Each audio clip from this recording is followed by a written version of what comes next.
दोस्तों नमस्कार। दोस्तों मैं बिमल शाही आप सभी लोगों का अपने चैनल में स्वागत करता हूं और उम्मीद करता हूं कि आप लोग सब लोग स्वस्थ होंगे एवं मस्त होंगे। सभी राष्ट्रवादियों और सनातनियों से ये निवेदन रहेगा कि आप लोग मेरे चैनल को सब्सक्राइब कर लीजिए और मेरे वीडियो को लाइक एवं शेयर भी कीजिए।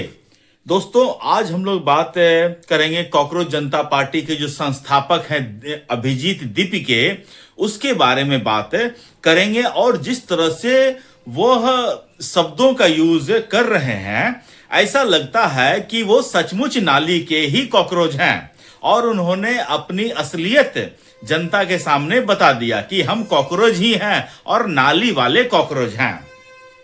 तो दोस्तों हुआ क्या? दोस्तों अभिजीत दीपिके ने कॉकरोच जनता पार्टी बनाई और नीट पेपर लीक को लेकर उन्होंने प्रोटेस्ट का कॉल किया। प्रोटेस्ट पे पहले तो वो स्वयं खुद आए नहीं, उसके बाद जब वो आए और तो उन्होंने देखा कि भीड़ जुट नहीं रही है तो उन्होंने सोनम वांगचुक को पता नहीं कहां कहां से खोज के लाया और उनको भूख हड़ताल पर बिठा दिया। जब सोनम वांगचुक भूख हड़ताल पर 20 से ज्यादा दिन रह गए हैं तब देश में लोगों ने इस बारे में बात करना शुरू किया। ऑब्वियस सी बात है दोस्तों, कोई भी आदमी जब 20 दिनों तक किसी चीज में प्रोटेस्ट करेगा तो लोग सरकार मान लेते हैं कि निर्दयी हो सकती है, लेकिन इस देश की जनता तो निर्दयी नहीं है ना। तो जनता जो है सोनम वांगचुक के समर्थन को लेकर जंतर मंतर पहुंचना शुरू कर दिया और इस सिचुएशन का नाजायज फायदा उठाया ये तिलचट्टा अभिजीत दीपिके और उसके गैंग के जितने भी गुंडे हैं।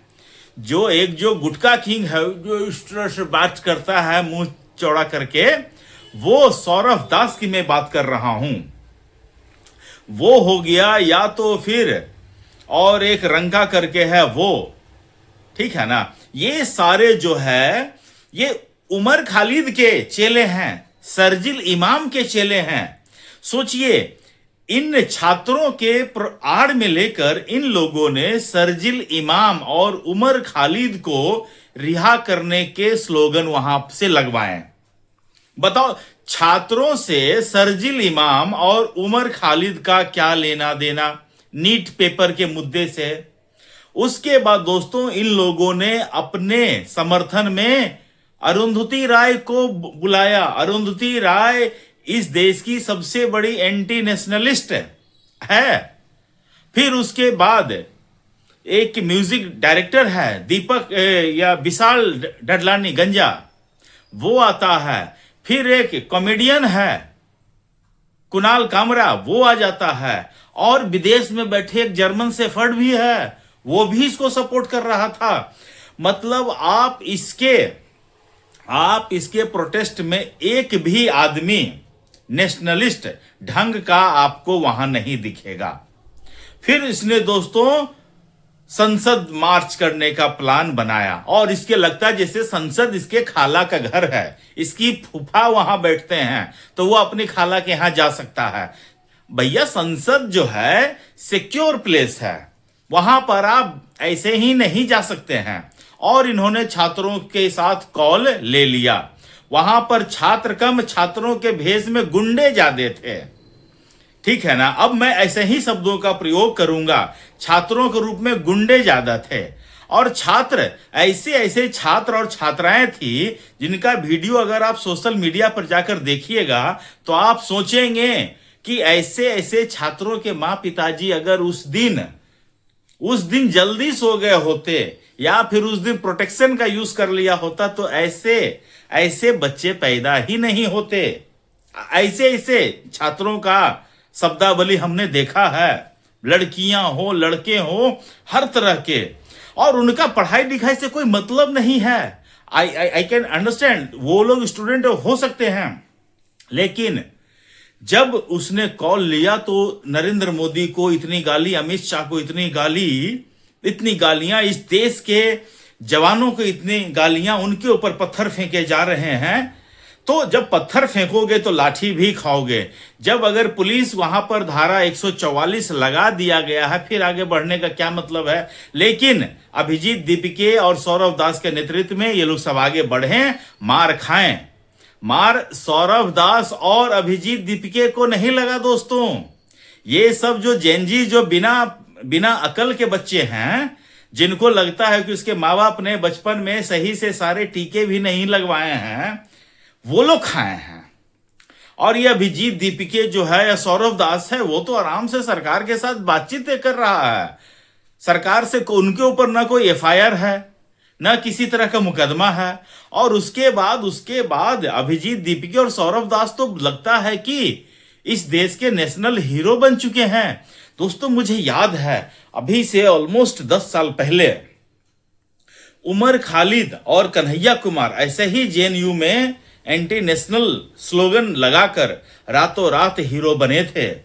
और मुझे उस समय भी याद है इस देश की तमाम मीडिया पलक पावड़े बिछाकर उनका स्वागत कर रहे थे। प्राइम टाइम में उनका इंटरव्यू चलता था, उनको बुला बुलाकर स्वागत के साथ तालियां से स्वागत करवाकर उनका इंटरव्यू लिया जाता था। और आज देखिए कन्हैया कुमार इस देश का हीरो बन चुका है। उसके लिए सिर्फ एक कांग्रेस पार्टी ही है जहां वो जा सकता है। ऐसे नारे लगाने वाले बीजेपी में नहीं आते हैं। ऐसे नारे लगाने वाले कांग्रेस हो या अन्य पॉलिटिकल किसी पार्टी में चला जाएगा, लेकिन बीजेपी में नहीं आ सकता है। वही हाल मैं आज फिर देख रहा हूं। पूरा का पूरा मीडिया इस तिलचट्टे अभिजीत दीपिके और तिलचट्टे नंबर 2 सौरभ दास को हीरो बना दिया है। और सौरभ दास जो है या फिर ये जो अभिजीत दीपिके है, ऐसी भाषा का प्रयोग कर रहा है। मैंने कहा ना कि ये स्टूडेंट किसी एंगल से लगते नहीं है। अब किसी भी स्टूडेंट को ये कहना कहां तक जायज है कि बीजेपी के गुंडे वहां पर आए थे पत्थर चलाने के लिए। तुम्हारे गुंडे नहीं थे, तुम बहुत अच्छे घर से हो। बीजेपी के हो गए गुंडे और तुम हो गए हो बहुत शरीफ। वाह रे वाह अजीब दीपिके तिलचट्टे। इसीलिए मैंने कहा कि तुमने अपनी रंगत दिखा दी कि तुम नाली वाले तिलचट्टे हो। और तिलचट्टों का एक ही हस्र होता है। तुम कहते हो ना तिलचट्टे आ जाते हैं तो इतनी आसानी से नहीं जाते हैं। और तिलचट्टे जब जाते हैं तो ऐसे लटक कर ही जाते हैं। तो यही हाल होगा तुम्हारा अभिजीत दीपिके। अभी जितना तुम उड़ना है, मैं देख रहा हूं इंटरव्यू दे रहा है वो, और जो एंकर है वो शालीनता से बैठे हुए हैं। और ये इलिटरेट मतलब यही है, उसके सामने सोफा पर दोनों पैर ऊपर चढ़ा के बैठा हुआ कूल गाय बन के बैठा हुआ है। और भाषा में बीजेपी के गुंडे शब्दों का प्रयोग कर रहा है। जैसे ये बहुत बड़े मतलब कि अंबानी के परिवार से आते हैं या फिर किसी साधु महात्मा के परिवार से आते हैं। अरे अभिजीत दीपिके, अपनी तुम भाषा की शैली को देखकर तुम बता दे रहे हो कि तुम्हारी परवरिश कैसे हुई होगी। तुम अपने माँ बाप का परिचय दे रहे हो, किसी और का परिचय नहीं दे रहे हो। तुम अपने माँ बाप का परिचय दे रहे हो कि तुम्हारे माँ बाप ने तुमको कैसे पाला है। ठीक है ना।